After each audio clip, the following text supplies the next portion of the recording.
Welcome to another episode of the Giants Huddle podcast, brought to you by Citizens, the official bank of the New York Giants. Schmeelk O'Hara. We got fancy digs here, Shaun, in the big studio. I'm excited. Yeah, we're changing it up. This is quite the lighting situation we have compared to last week in the hotel room. Yes, that is absolutely true. Bottom line, we're trying to shoot about 4 things at once. So this was the area that was open. So this is what we're going to use. I kind of like the space. It's kind of nice. Yeah, it's nice. Yeah. Absolutely. I'm with you. All right. So we're not going to look back much at San Francisco, Shaun. That was literally about like 6 days ago. Yeah. So I don't think there's much point in doing that. Bottom line, big picture though, this team on both sides of the ball, Shaun, to me, and this is very broad, take it whatever way you want, someone's got to find a way to make a play here, whether it's going above the X's and O's to make a big-time catch, breaking some tackles on a run after catch, or a running play on defense. You know, this front has most of the Giants' best players in it, but they're not stopping the run well enough. They're not getting after the quarterback well enough, and frankly, they're putting a young secondary, especially the corners, in a tough spot because they're not affecting the other team's quarterback or putting teams in third and longs by stopping the run, though they did a couple times against San Francisco last week and they converted anyway. But just someone's got to step up. It's the Giants' best players have to start stepping up and making more plays. Yeah, making some splash plays. Yeah. We saw some of that in the second half against Arizona. Jalen Hyatt started going off and Waller. Waller did a good job. Defensively, though, I agree with you. Look, not to belabor the point, but third down, like if you got a team in 3rd and 15, you've got to get off the field. 3rd and 12 too. 3rd and 12. Mm-hmm. Like you can't. Those are gut punches. 3rd and 3. Hey, look, they convert. I get it, but 3rd and 15. It should be punt return team all the time. So somebody definitely needs to step up. I think also too, we're one of 2 teams that does not have a single takeaway, not one forced fumble, not one interception. We've dropped a couple. We had Jason Pinnock had one come back because of penalty. Yep. But no interceptions. And look, it was an issue last year too. Which was the right call, by the way. He basically, the receiver on that play got tackled pretty much, yes. Right, yeah. We're not blaming the Zebras for that. There's other blame to go around for other plays.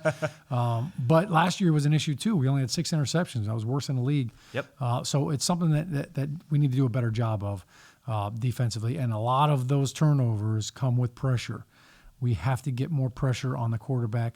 The Seahawks, looking ahead to that Monday night matchup, look, Charles Cross played in the first week. He's been banged up. Yep. Toe injury. Abraham Lucas, their starting right tackle, got hurt in week 1, 2. So they have had quite a few injuries up front. So this is a perfect recipe for the Giants to start to get some pressure, both from Leo and Dex inside.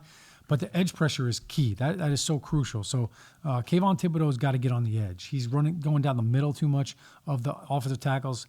I want to see that burst. I want to see that get off that we saw on the snap last year. That's defensively. And then offensively, look, you can't just sit here and say, well, we don't have Saquon. We don't have any. Look what the Cleveland Browns did without Nick Chubb, right? Jerome Ford comes in and all of a sudden, man, he's making big plays. Injuries are happening around the league. You have to find a way to overcome that. And I think the Giants, look, playing the Dallas Cowboys and the 49ers defense in the first 3 weeks of the season, those are 2 of the best damn defenses you're going to face all year long. We're going to see Dallas again. We're going to see Philly twice. But that being said, it happens. You get beat sometimes, but it can't be as frequent and as often and as quick. Both guards, I thought, in the 49ers game, both Shane Lemieux and Marcus McKeithen were beat right now. It was almost like a whiff. And that can't happen. Look, if you're washing a guy by the pile or, hey, guy beats you with the second or third move, maybe the quarterback has a chance to get away from that or get the ball out. When you whiff, DJ's got no shot. So no more no-hitters up front. That's not good football. We call those lookout blocks. There needs to be improvement from there, and I think there will be. All right, and we'll break down Seattle in just a second. But first, blocking and tackling, Shaun, it's the basis of football, right?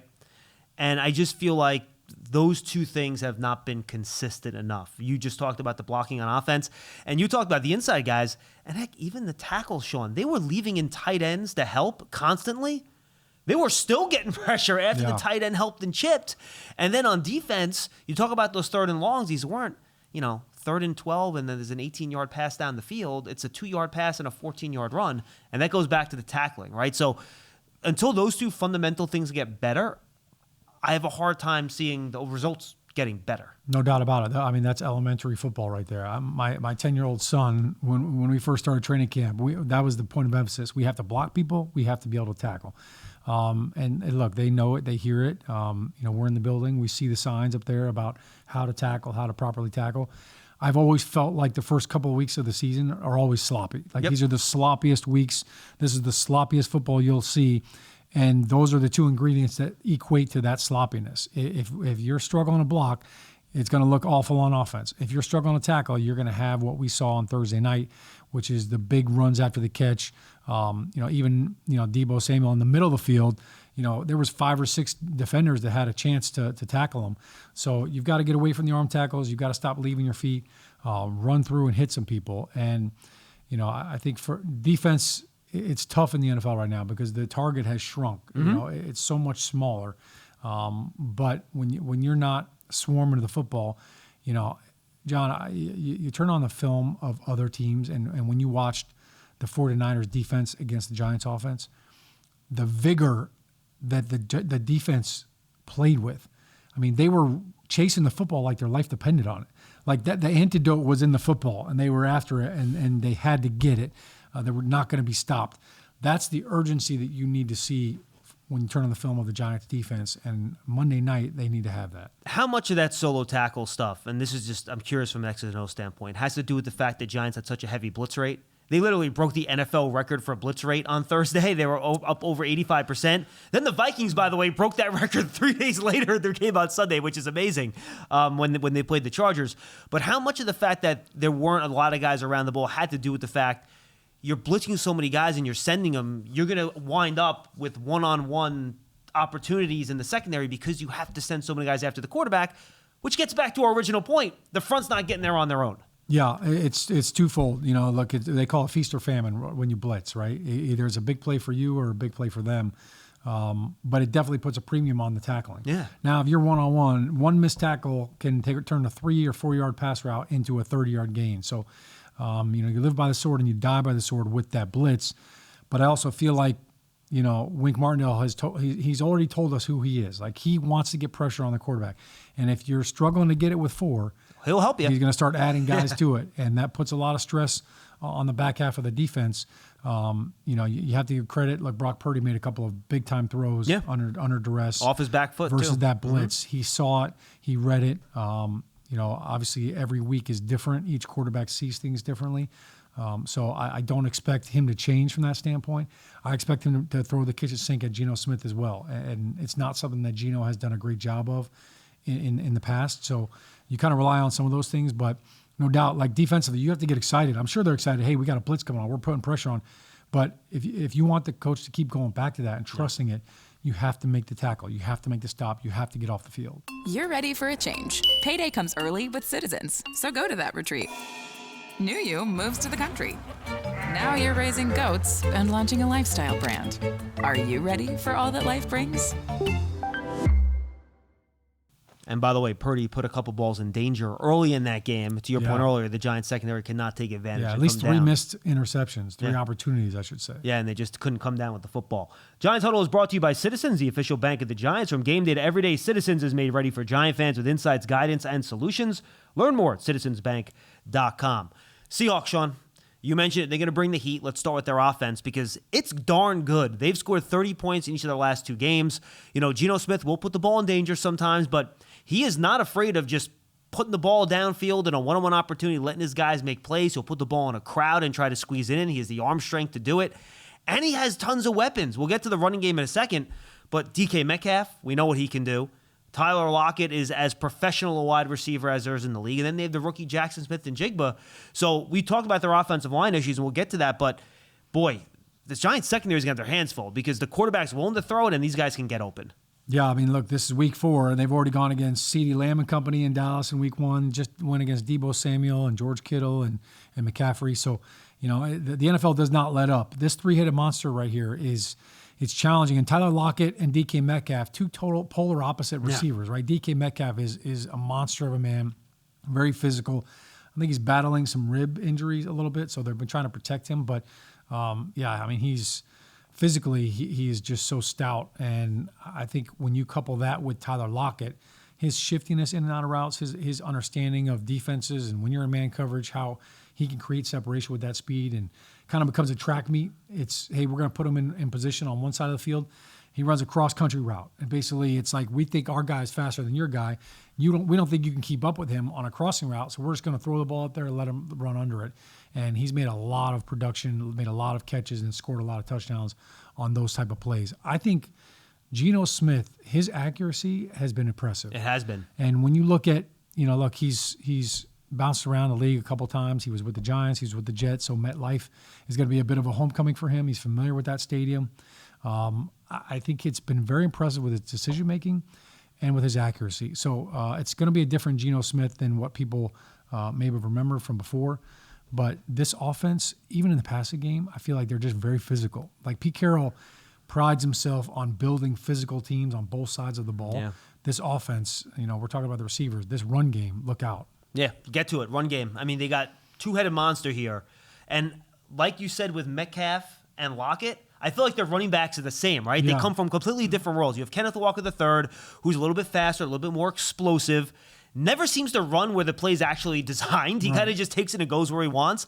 Then you have Charbonnet, and he won the Angry Run Award this week. He basically sent a Rams player, who are they playing? I forget who it was, but he sent him Carolina flying near the goal line, and he's going to do one cut, hit the hole hard, and run over some dude. So if you don't tackle, especially Kenneth Walker, he's out for 60. Like, he's gone. That dude's fast. Yeah, he is. And we're talking about the tackling issues they had against the Niners. Right. Kenneth Walker III runs with unbelievable contact balance, but also he's like the shredder. Like, how about that spin move he put on that guy last week in the open field? He's like the Tasmanian devil out there. So you have to swarm to him. Like, the first guy rarely brings him down. And to your point, he's got really good change of direction. So he can go against the grain. He's really good at finishing the runs too. So this is definitely a good 1-2 punch. Charbonnet. He completely destroyed at the end of that run. I think it was number 26. Yeah. And it's a bad hit when the defender immediately gets up and just starts walking to the huddle, doesn't even look at anybody, doesn't want to look back at the guy that just trucked him because he's over there flexing. Dude, they had a still frame. He was literally like a foot off the ground, almost horizontal. He got tossed so bad. It was, he got thrown out of the club. It was like he had the whole damn bottle of Charbonnet. Absolutely. You love turf. You're good at it. So you start a turf biz. Business grows, your savings grow. Become the most celebrated name in turf. Are you ready for all that life brings? The problem, though, with Seattle is that their offensive line's a mess. You think the Giants line is banged up? At one point in that game in week 3, Seattle just had one of their starting offensive linemen at the start of the year in the game, and that was Evan Brown. Now, the bad news for the Giants, good news for the Seahawks, is that Pete Carroll said earlier in the week that he thinks Charles Cross could be back. He thinks, right guard Phil Haynes could be back, and it looks like left guard Damian Lewis might be able to play too, which means the only player they would be short is their right tackle Abraham Lucas, who's a second-year player. He's on IR, so he's not going to be able to play in this game. That being said, Sean, they've had issues protecting Geno a little bit this year because of the injuries. We'll see who's healthy and who's not, but that's not a dominant group. You would hope you might be able to get some action up front from this Giants front finally. Yeah, and the edge pressure is kind of what we were talking about earlier on before. Look, Dexter Lawrence, I have no issues with him. I think what he's doing in the middle of that defense is very commendable. He's still playing at a high level. Yep. Leonard Williams, I feel like the second year in a row he leads the league in like almost sacks. Like he beats the guy and he's right there and the ball just is out. Especially against Arizona, he had a bunch of those. Yeah, he's creating some pressure, and I tell you what, he's been really good against the run. It's the edge pressure that is just not there yet. And I mentioned Kayvon Thibodeau. Look, you're playing at home, so third down should look a lot different. 2 out of our 3 games have been on the road, so that's a different factor. And sadly, halfway through that Cowboys game, it didn't sound like much of a home game either. No, and it was a sloppy mess. Yeah. People were leaving in the second quarter. So hopefully, Monday night, the crowd can get into it and can create some noise. That's always a benefit for the pass rush. But the get off from Thibodeau, I don't see that first step that I talked about last year and that we talked about ad nauseum about, man, his first step is so quick. And that's what he did in college. He was constantly threatening the edge of the left shoulder of the left tackle. Yeah. It's just, you don't see it this year. As a pass rusher, like the one thing that we did not want to do as offensive linemen is turn. And when you have a speed rush guy, you can get that tackle to turn on his second kick. Yeah. You got him right where you want him. And now the inside move is there and you can bull rush him. So More from Kayvon Thibodeau. Ojulari has been, banged up. We'll see if he can go. We haven't really seen him on the field, so hopefully he can go. And then Ximenez, just has really not provided a lot of pressure. And Boogie Basham, same deal. Boogie Basham still, kind of getting into the flow of this new defense. I'll be curious to see if they start using Simmons a little bit more. As a rusher, I would right? not be. Yeah. I would not be against having him put his hand in the dirt, or be in a 2-point stance. He has shown a lot of inside pressure. He was lined up a lot next to Okereke on third down. They were basically bringing both of them in the A gap, trying to get one of them one-on-one with the running back. So there was some pressure with that, but I wouldn't be shocked if you see him at the line of scrimmage a little bit more, rushing the quarterback. So that is definitely at a premium. And I think if you start to get that pressure up front with the 4, now you can do a couple different things on the back end. Now maybe you don't have to play as much man. You don't have to bring as much pressure. Giant fans love a winner. It's why they love Citizens. Named a 2022 Best Bank in the U.S. by The Banker as the official bank of the Giants and sponsor of the Huddle. Citizens is made ready for fans of Big Blue. Learn more at citizensbank.com. Finally, Shaun, real quick, their defense. Not a lot of big names on this defense. You have Bobby Wagner at middle linebacker. Obviously, probably not as fast as he used to be, but still really good against the run and a heady player, knows what he's doing. And then they have a bunch of injuries in the secondary. Jamal Adams, Tariq Woolen, and Kobe Bryant, none of those players played in their last game. Pete Carroll indicated the 3 of them might be back this week. We'll see. They have the rookie Devin Witherspoon. How do you think the Giants should go about trying to attack the Seattle defense? Yeah, I think the key really is first down production. And, being against the sticks, second and long, third and long, is just it's tough any week in the NFL. But especially if Saquon Barkley is not able to play in this game too, I think it just it limits what they really want to do in attacking defenses. Jalen Hyatt has to be a factor. In Arizona, look, he averaged 44 yards a catch, only had 2 of them, but 0 catches against the Niners, just couldn't get in the ball. So, and by the way, he was open a couple of times. They just couldn't protect long enough to get it to him. Yeah. He ran by the corners a couple times, and Daniel was just under duress. So to your point, Seattle plays more zone defense, so that's great as far as finding spaces and areas to sit down, but it also makes it tougher because in zone coverage, ton of cover 3. You have to wait until they get open for that ball to come out. That's time. That's time in the pocket. If it's man coverage, you could let the ball go a little bit earlier, right, throw it to a spot, and the guy's going to be able to, where he's going to go, and it's just man coverage. So that definitely changes things. I think when you look at this defense, you mentioned the linebackers. Look, Bobby Wagner, sure, maybe he's not quite as fast as he was a few years ago, but man, is he savvy. And I tell you what, he does not miss tackles. Like when he gets there, that's a wrap. Like you will not see Bobby Wagner miss tackles. So, literally and figuratively. Yeah, so you've got to get a body on him. Jordan Brooks, look, he led the league in tackles a couple years ago. Run. He got hurt, so he was coming back off of injury. But those are 2 stud linebackers. And I'll tell you what, they don't blitz them a lot, but they're big linebackers. So when they do blitz, our running back's got to step up. And if that's Breida, if that's Eric Gray, you've got to step up and pass pro and find a way to get that done. The interesting thing is going to be Julian Love, former Giant, is back there at safety, number 20. And he's kind of doing his Swiss Army knife. He's down at the box. He's rotating. Diggs is a very physical safety. Yep. So their secondary is very physical. They love to come downhill, but they're susceptible. Look, Andy Dalton just threw for 360 yards on them. Started in place of Bryce Young. Did a lot of the damage with Adam Thielen. So Thielen, nobody's going to mistake him for a burner. So that zone defense, you can carve it up if you have time. And I think that's one of the things that the Giants really have to do. We've got to find a way to create time in the pocket for Daniel Jones to throw. And you can't do it with 7-man protections all the time because then it's a 2-man route.